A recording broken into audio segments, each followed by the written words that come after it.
On the night of August 8th, 1969, cult leader Charles Manson instructed his follower, Charles Tex Watson, to gather several Manson family members and travel to 10050 Cielo Drive to, quote, kill everyone there as gruesomely as you can. Actress Sharon Tate, coffee heiress Abigail Folger, and 3 others would be killed that night in a brutal murder, kicking off what is now known as the Tate-LaBianca Murders. In this episode, I will be building the famous Cielo Drive home, rented by Sharon Tate and her director husband Roman Polanski. This voiceover may be considered graphic for some listeners, so either mute the video or click away now. In this video, we will also be talking specifically of the crimes that happened and what happened after.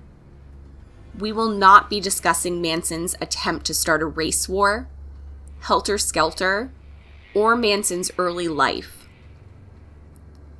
If you are interested in any of that information, feel free to contact me. I will be glad to give you references that dig deeper into these atrocious crimes and the many other crimes the Manson family have been implicated in. New actress Sharon Tate and her director husband Roman Polanski rented out the Cielo Drive home, located in the exclusive Benedict Canyon neighborhood of Los Angeles. While Polanski was on a trip in Europe, Sharon Tate had Wojciech Frykowski and his girlfriend, Abigail Folger, staying with her in the famed home. Celebrity hairstylist Jay Sebring was also visiting the home at the time of the murders. The friends were gathered in the home, having a relaxing evening, when members of the Manson family, including Susan Atkins, Patricia Krenwinkel, and Linda Kasabian, drove to the house around midnight. When the Manson family arrived at the house, they were met with a young man, Stephen Parent, who had been visiting the Cielo Drive caretaker at the guest home on the property where he lived. Charles Tex Watson shot Parent to death before breaking into the home with Atkins and Krenwinkel. Kasabian was instructed to stay at the gate as a lookout for potential witnesses or further victims. Upon the break-in, the 4 people in the house were forced to gather in the living room. Tate and Sebring were tied together with ropes around their necks, and Sebring was shot and stabbed to death almost immediately. Frykowski and Folger, on the other hand, managed to break their bonds and flee the home in a desperate attempt to get away from the scene. But both Frykowski and Folger were chased down by Krenwinkel and Watson and slaughtered outside of the Cielo Drive home. Sharon Tate, the final victim, was 8 months pregnant at the time of the murders. Tate was stabbed 16 times by the Manson family, and the word pig was painted on the home's front door in Sharon Tate's blood. After the murders of the friends at Cielo Drive, Manson himself became angry at his family for the sloppiness of the murders and demanded more blood. On the next night, August 9th, 1969, Manson himself took his 4 family members, as well as Leslie Van Houten and Stephen Clem Grogan, on a search for more victims.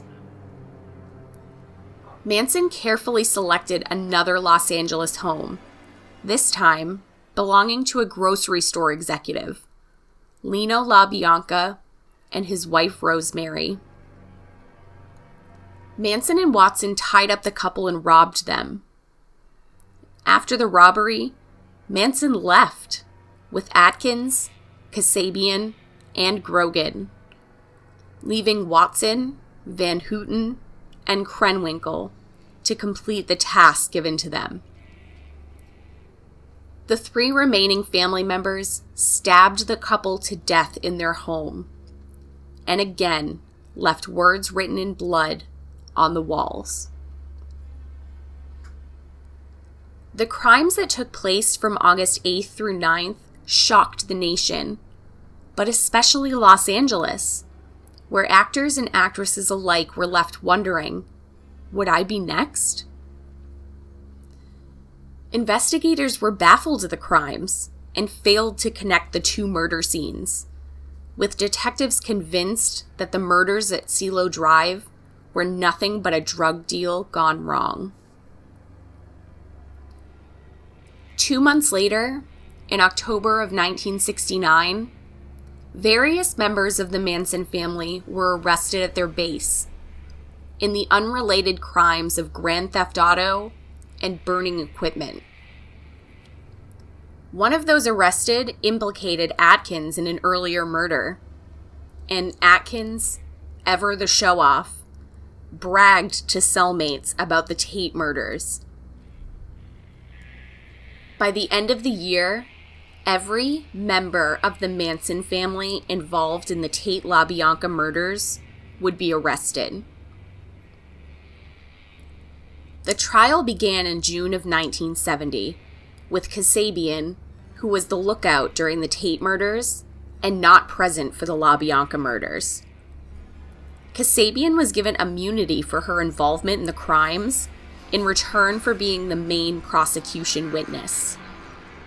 If it weren't for Kasabian's testimony, chances of the Manson family being convicted for these crimes was pretty slim.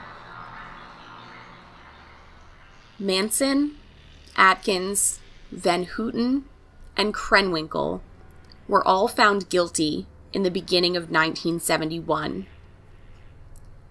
Watson was tried and convicted later that same year. Every single member of the Manson family was initially sentenced to death, a suiting punishment for the disgusting crimes they had committed. But all of their sentences were commuted to life in prison after California abolished capital punishment in 1972. All of the members of the Manson family have been up for parole many times since their incarceration, and all but one of their requests have been denied. Sadie Atkins died in prison in 2009.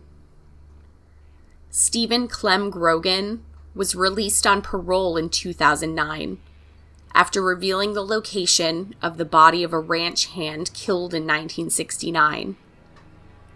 As of May 2019, Grogan is the only person who has been released from prison after being convicted of murder in the killings of the Manson family. Krenwinkel is still incarcerated and will be eligible for parole in 2022. Van Houten was denied parole for the third time in 3 years in 2019. Charles Tex Watson will be eligible for parole in 2021.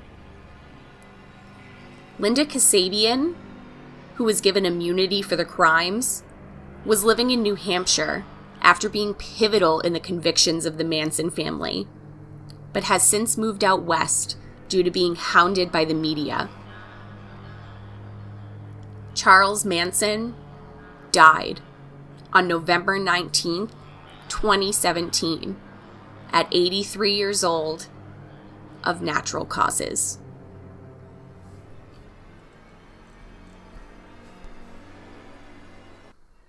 Thank you for joining me for another brief history. Happy Halloween!